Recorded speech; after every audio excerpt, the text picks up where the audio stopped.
Orasi ilmiah oleh Profesor Dr. Tunku Haji Muhammad Hasbalah Taib MA.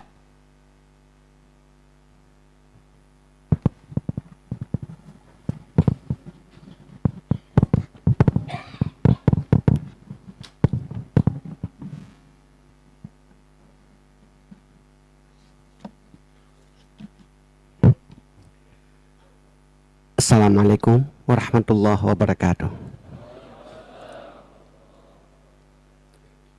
Bismillahirrahmanirrahim. Alhamdulillahirabbil alamin wal aqibatu lil muttaqin wala udwana illa 'alal zalimin. Salam ta'zim saya para guru yang membimbing saya dan penuh perhatian dan kasih sayang. Al-alim al-allamah Abu Mudi Syekh Hasan Basri bin Gading, Ananda Direktur Ma'hadul Ali, Rektor Institut Agama Islam Al-Aziziyah, pimpinan marhalah 1 dan 2 Ma'hadul Ali, Bapak Kakamil Kemenak, Bapak Kemenak Birun, para ulama mewakili pesantren dan Ma'hadul Ali tempat lain, teristimewa wisudawan yang berbahagia. Sebelum saya menyampaikan beberapa patah kata, izinkan saya kita bersama mendoakan guru saya almarhum al-alim al-allamah Syekh Abun Abdul Aziz bin Saleh ila hadratin Nabil Mustafa Rasulullah wa ala alihi wa ashabi ajmain, wa khususan luhi muallimi mudarrisi wa murabbi Allah yarham Syekh Abdul Aziz bin Saleh. Al-Fatihah.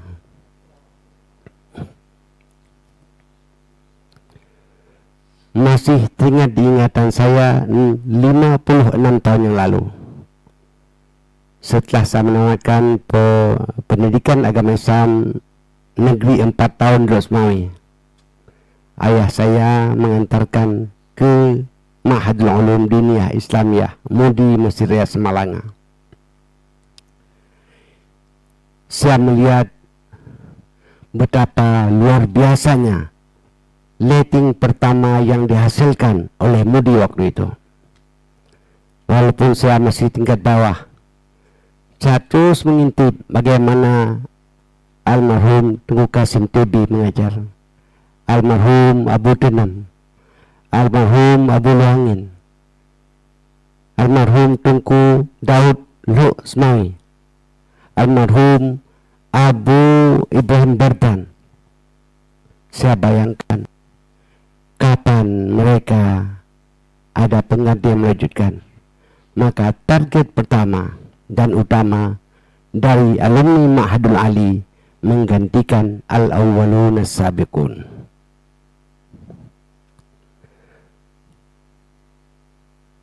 Bapak dan tunggu-tunggu yang berbahagia, pertama kali saya melakukan perjalanan rihlah ilmiah ke Mekah, yang pertama kali saya kunjung adalah Madrasah Rasulullah pertama di kota Mekah, yang dikenal dengan Darul Arqam, yang memiliki visi dan misi sangat dekat dengan Ma'hadul Ulum Islamiyah Mesir Raya Semalanga. Sudah lebih kurang 8 tahun Nabi berdakwah setelah diangkatnya Rasul.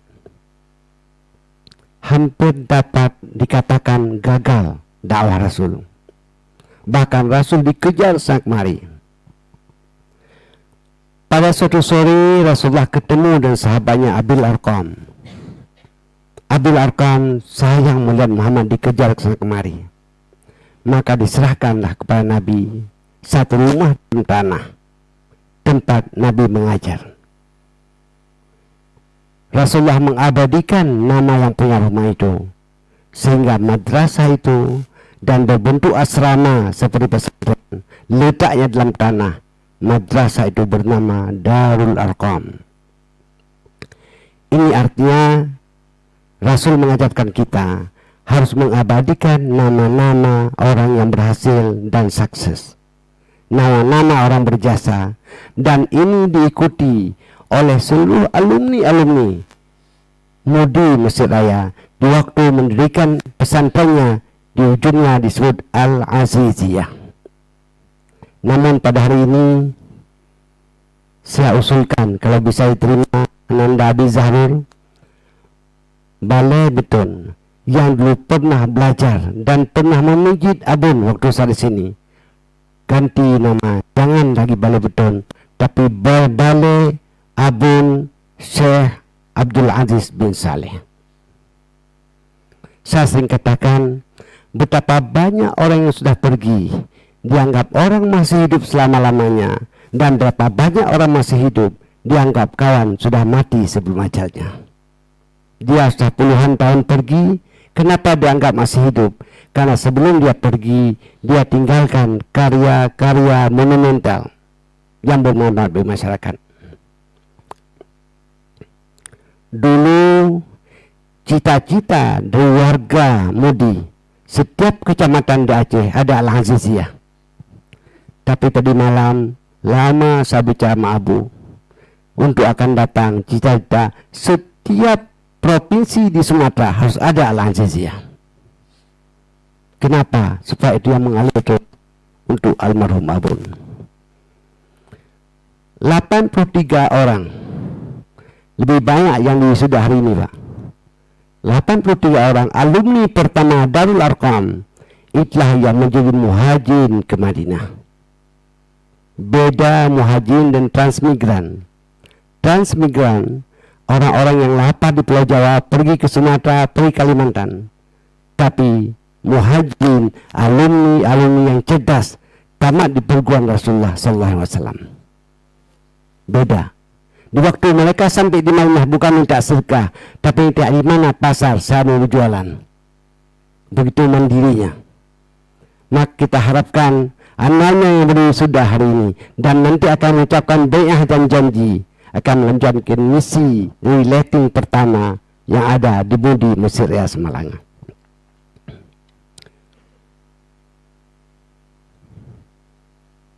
Lima tahun yang lalu saya terdaftar.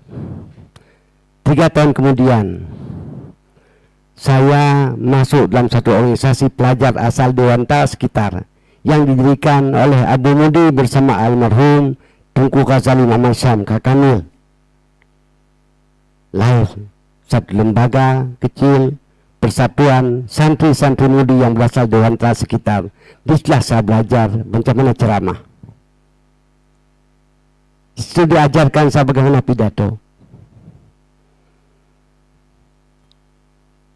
Tahun 70 sebelum saya meninggalkan ini, saya sudah mendapat kesempatan belajar langsung pada Abun di Balai Beton. Pada waktu itu letting saya orang-orang pandi semua. Saya yang paling bodoh yang merasakan diri saya sendiri. Tunku Abdullah almarhum dari Jenib,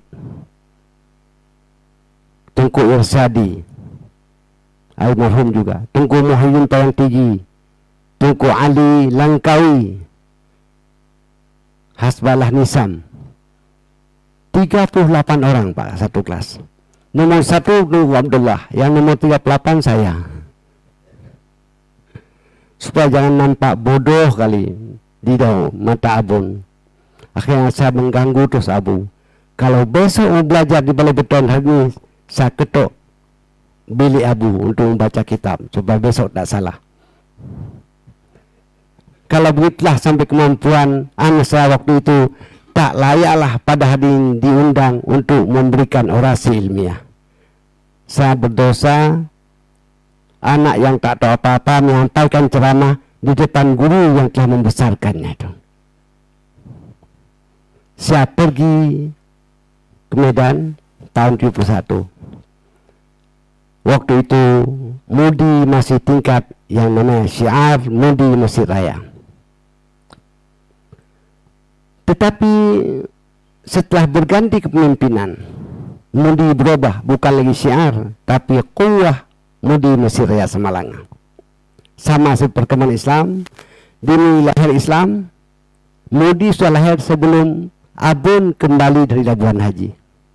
Tapi setelah Abun sampai kemari berkembang dari lahir menjadi syiar. Tapi setelah digantikan pimpinan oleh guru saya, Abu Mudi berkembang menjadi Quwwah Masjid Raya Semalangan. Kekuatan yang diperhitungkan bukan saja di tingkat Aceh, tapi tempat lain. Apa kekuatan? Yang saya lihat yang pertama yang saya menonjol. Yang pertama, beliau melahirkan Institut Agama Islam Al-Aziziyah. Itu pertama. Waktu itu sangat marah Abun kalau buat sekolah. Tapi hasil ijtihad dan istirahat cukup lama. Saya bayangkan berani Abu. Teringat saya pada waktu menyelesaikan program doktor di New Delhi di Universiti Jamiah Millia Islamiyah di New Delhi. Saya keliling Pak seluruh perguruan yang ada di India. Ada 2 gelar di 2 pendidikan. Kalau tamat dari perguruan tinggi Delhi, maka mendapat gelar Dahlawi. Dulu kita ada Bupati Abdul Wahab Dahlawi, tamat Delhi. Tapi yang tamat dari Lucknow Nadwatul Ulama, maka dikasih dia An-Nadawi. Ada 3 perguruan tinggi menarik di India. Yang pertama sekali disebut dengan Deoban, tempat menghafal hadis. Mereka hafal kutubus sittah semua. Tapi gaya dan caranya sangat kolot. Tapi kalau tidak ada orang India yang menghafal hadis, hilanglah hadis Rasulullah SAW. Waktu itu belum berkembang lagi hafal hadis di Azhar.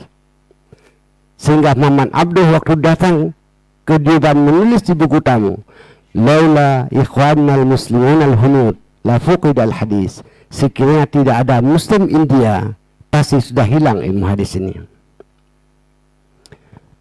Akibatnya penjajahan yang dilakukan oleh orang Inggris, alumni dari Oxford Inggris dan Cambridge didirikan universitas sangat modern, mirip seperti Inggris. Pakai dasi, pakai jas kalau kuliah. Itulah yang dikenal dengan Aligarh Muslim University. Tapi hal yang cukup menarik, Aligarh menjelek-jelekkan yang hafal hadis, dan orang di Deoban menjelek-jelekkan apa yang namanya yang ada di Aligarh. Ini kafir, lihat pakaiannya pun pakai leher dan cupiu. Itu bahasa Indonesia lama. Tapi kemudian untuk mendamaikan itu, dilahirkanlah namanya Nadwatul Ulama. Sistem pendidikannya sama dengan Deoban, tapi metodenya sangat canggih seperti yang ada di Aligarh. Sehingga alumni disebut An-Nadawi. Abu Abun almarhum berpesan, jangan kamu sekolah, tidak perlu. Sampai saya katakan, kalau tidak sekolah Abun waktu saya pijak almarhum, nanti bagaimana kalau orang yang tak semangat jadi kanu kemana, bukan tamat pesantren, dia bilang. Diam Abun waktu itu. Kalau orang kita tak masuk ke situ, orang lain yang masuk bagaimana? Kalau orang-orang ITB yang tamat ITB masuk semua ke mobil masuk, nanti yang masuk ke bagian PU rusaklah semua aspal. Padahal PU singkatan dari pekerjaan ulama, tapi pas aspal hilang juga dia. Maka Abu meniru apa yang dikatakan oleh guru saya. Tadi saya sebut al-muhafadatu 'alal qadimis salih wal akhdhu bil jadidil aslah. Dia tetap mempertahankan cita-cita Abun, tapi digabung dengan sistem baru, melahirkan yang pertama adalah Institut Agama Islam Al-Aziziyah. Kedua, Ma'hadul Ali dilahirkan. Kan luar biasa kita lihat. Dan sekarang yang ketiga, orang lain tak boleh mengatakan kataan politik, tapi karena saya bukan penduduk Aceh, saya sampaikan. Punya Partai Aceh Sejahtera. Betul? Betul? Kalau betul wajib pilih.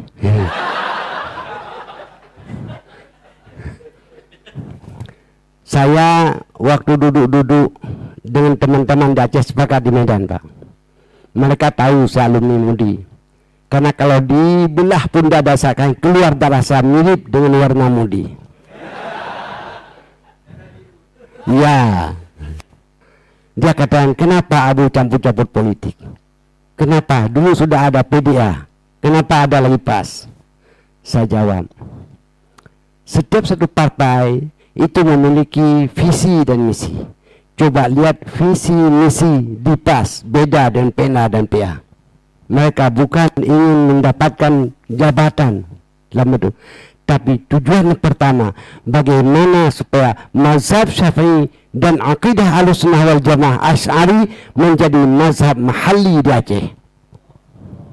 Ini tujuannya.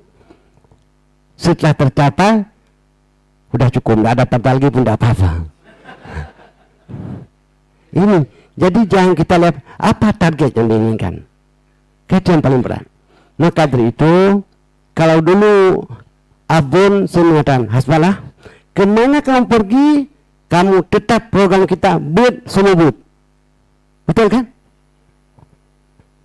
Kata-kata itu akhirnya terulang dari Profesor Abdul Hasan An-Nadawi setelah saya ujian doktor.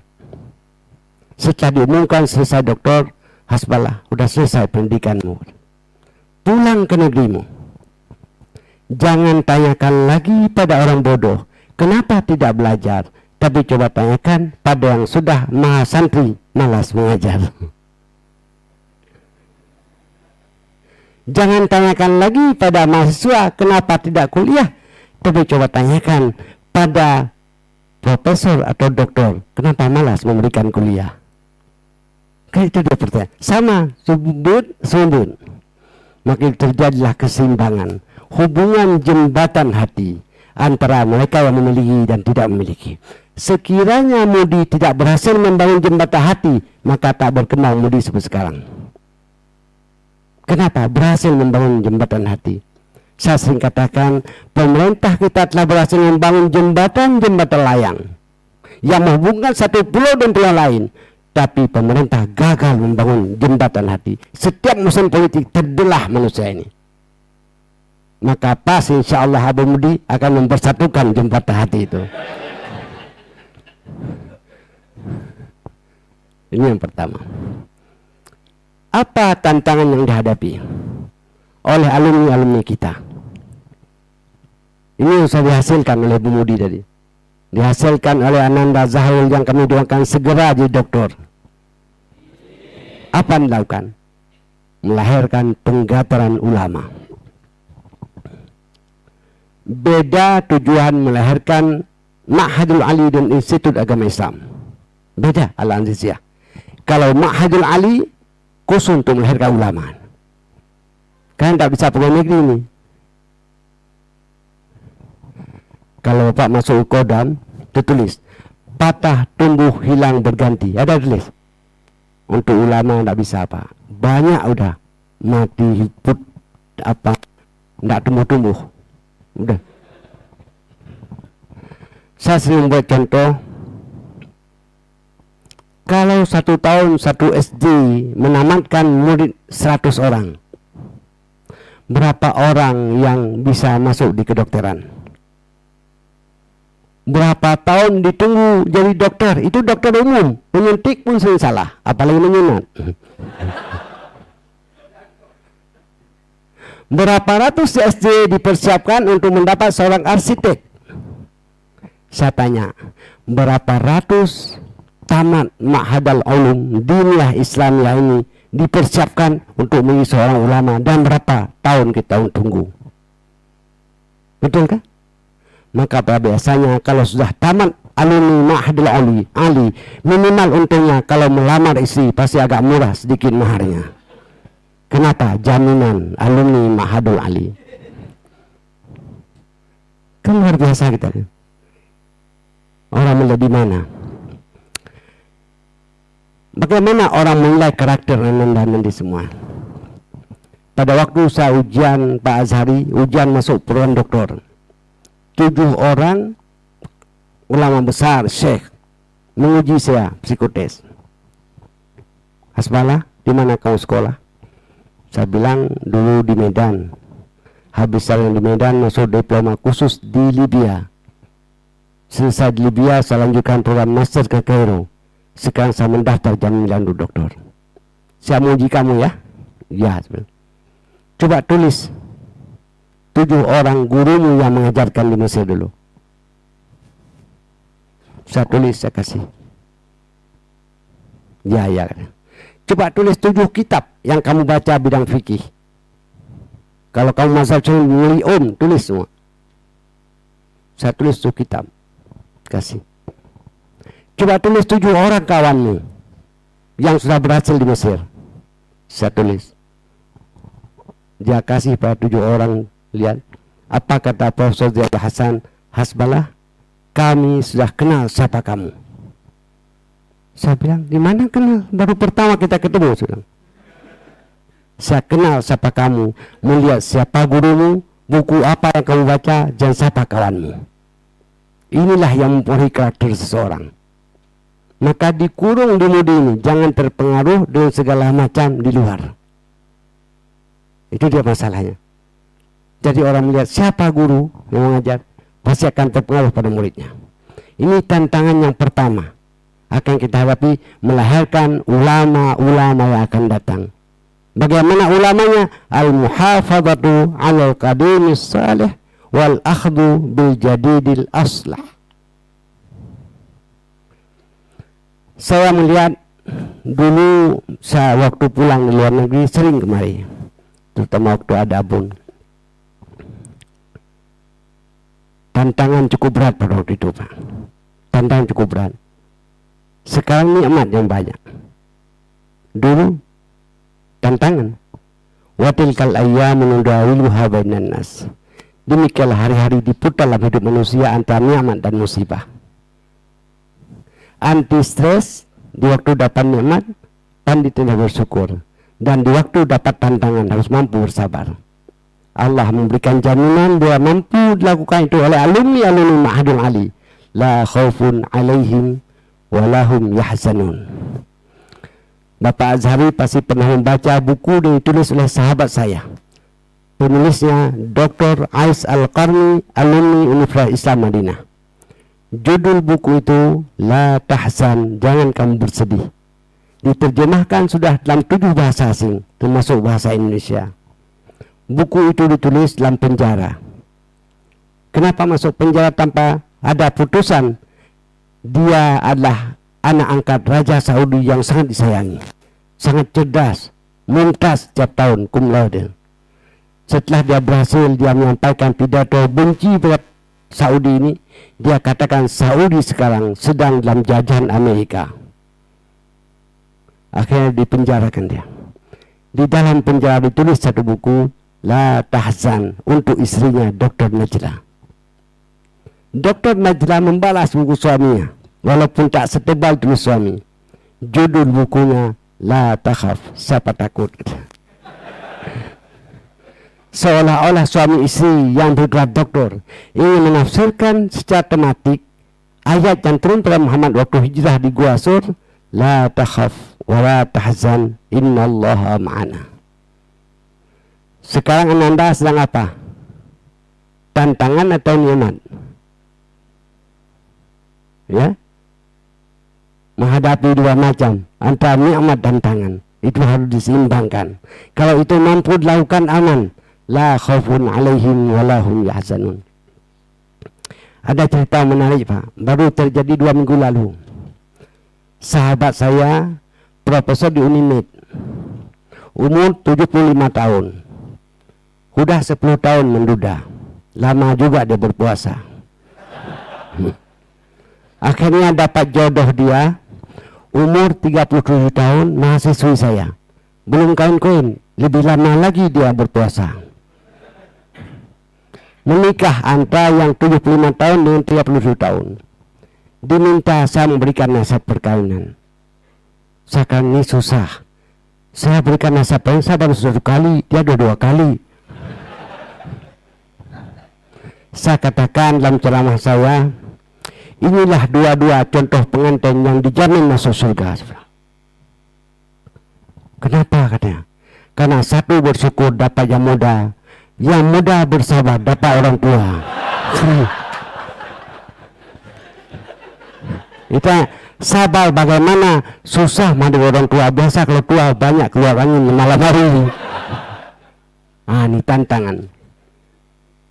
Wal tandur nafsum ma qaddamat.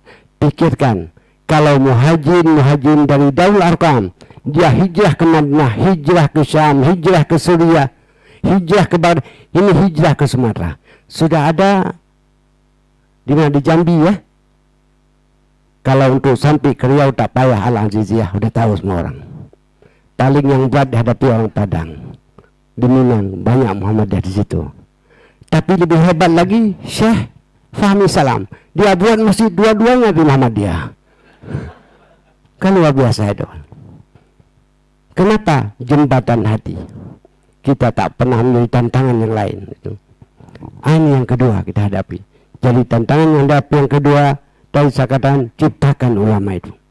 Yang kedua, hadapi tantangan dengan kesabaran. Apa yang diucapkan pada hari ini oleh orang tua?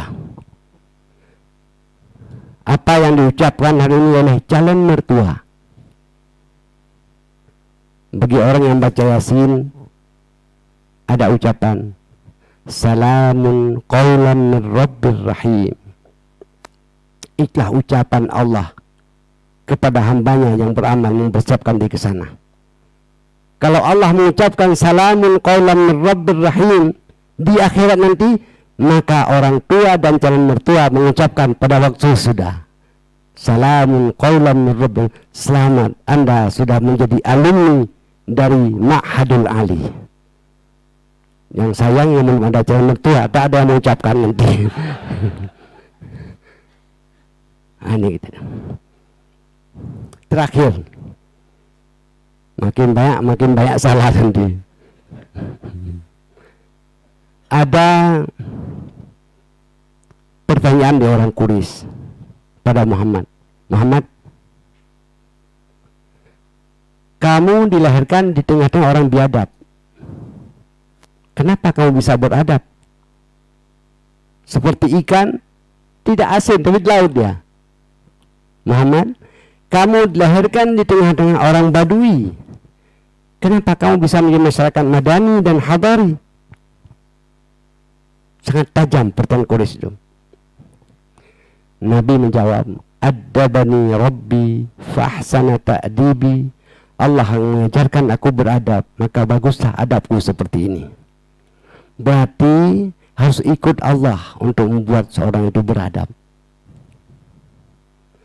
Profesor Naqib Al-Atas, Dinda Muntasir kenal sekali, guru besar di Universitas Islam Internasional Kuala Lumpur. Dia mengatakan dari kata-kata adab itulah ditambah per pada awal, diakhiri an pada akhir menjadi peradaban. Innamal umamul akhlaqu ma baqiyat, yang dibacakan tadi, fa in hum dhahabat akhlaquhum dhahabu. Profesor Naqib Al-Atas, baru dikatakan satu bangsa berperadaban apabila kuat 3 dimensi. Ini program daripada Ananda, Direktur Ma'hadul Ali,